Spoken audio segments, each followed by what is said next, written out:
Assalamu alaikum, hurmatly bir tuğanlar, hurmatly toğuk bagıçılar. Toğuk bagıçıların arasında köpçülüktü düşöltken masale var. Albatta al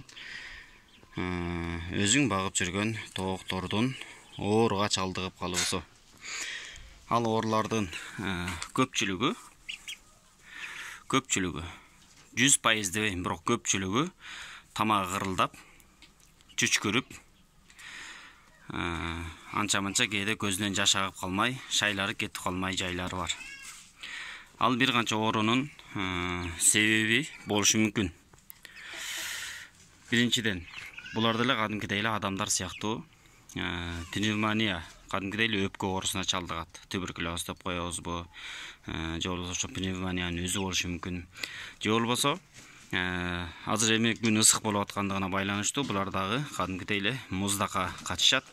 Ошондо муздак сууну ченебей, байкабай ичип алгандыктан тамагына болсун, кыскасы суук тийгизе алышы мүмкүн өздөрүнө. Ошол себептен кырылдап калышы мүмкүн. Же болбосо кадимкидей эле кирип. Ошол кезде кантип тоокторду дарылайбыз, эмне менен дарылайбыз деген маселе жаралбай койбойт. Эгер тоокторуңуз жогоруда саналган оорулардын кайсыл бирине чалдыгып калган болсо, анда вет аптеканы кайдан табат элем, кантип дарылайм деп сарсана болбостон, кадимки эле кишилердин дарысын саткан аптекага барасыз. Ошол жерден офлоксацин деген дарыны сатып аласыз. Бул жерде мен сатып алганда орнидазол деген кошумчасы менен экен, бирок сизге эң негизгиси офлоксацин деген дарынын өзү эле керек. Жок болсо ушундай деле ала берсеңиз болот. Мунун баасы 220 сом экен. Бишкекте, башка жакта канча сом экенин билбейм. Мунун дозасы кандай? Эгер тоокторуңуз жаңыдан ооруп баштаган болсо, чүчкүрүп бышкыргандары жаңыдан пайда болуп жаткан болсо, мунун таблеткасынан бирди аласыз. Ушул болгон ушуну 8 литр сууга кошосуз. Эгер 3-4 күндөн бери күчөп кеткен болсо, чүчкүргөн бышкырган күчөп аткан болгон болсо, демек анда 4 литр сууга бир таблетканы кошосуз. Ошол жасалган раствор 1 суткага чейин гана жетет. 1 суткадан кийин кайрадан жаңыртып алмаштырасыз, жаңы жасайсыз. Бул түшүнүктүү. Ошол курс лечения дейбизби, кыскасы ошол курсту 3 күн олап койсоңуз жакшы болот. Негизи мунун пайдасы аябай жакшы экен. 1 күндөн кийин эле натыйжасын берип баштайт. Мен тоокторумду каралбай калып, түнкүсүн кирсем, аябай кырылдап, 3-4 аябай күчөп кеткен экен.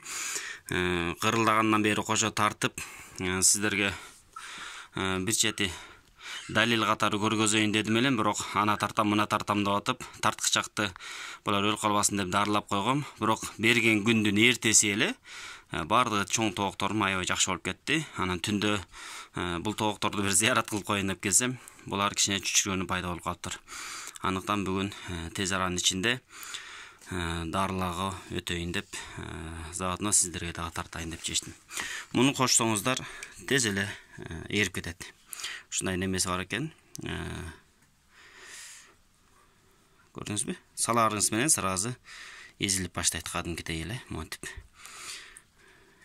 Бул жерде азыр 8 литр суу бар. Муну жөжөлөргө дагы тегин тоокторго берем буюрса. 1 минуттан ичинде растворуңуз таптайыр болот. Бардыгынан дагы бол акыранам кыйналды, эң негизгиси. Ушул бир топ кырылдап, аябай кыйналып 3 күн жүрдү. 3 күндөн жанагы дарыны берип баштасам, сразу оңолуп калды буюрса. Бул кийинки брама. 5 ай болоюн деп калды. Булардын линиясы аябай жакшы экен. Ушундайдан менде болгондо дагы 8 короз бар, элестет. Эмне кандай дебейсиңерби? Себеби бул же сатуучулар атайын билип туруп жалаң мага короздорун саткан, же ушундай тандап атканда мен акыркысын алып кеттим элем барып туруп. Жакшы линия экен, бирок аябай чындыгында. Короздору уже эле менин азыркы короздорума караганда чоңдугу.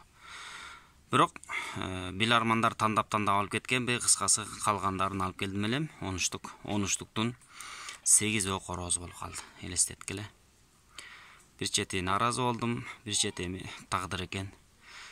баш ийип отуруп калдык десек да болот.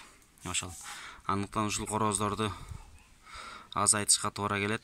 Эгер линиялары аябай жакшы, кызыккандар болсо, алам дегендер болсо, билбейм, балким байланышып көрөлү. Негизи сатып ийсемби деген ойлор болуп турат.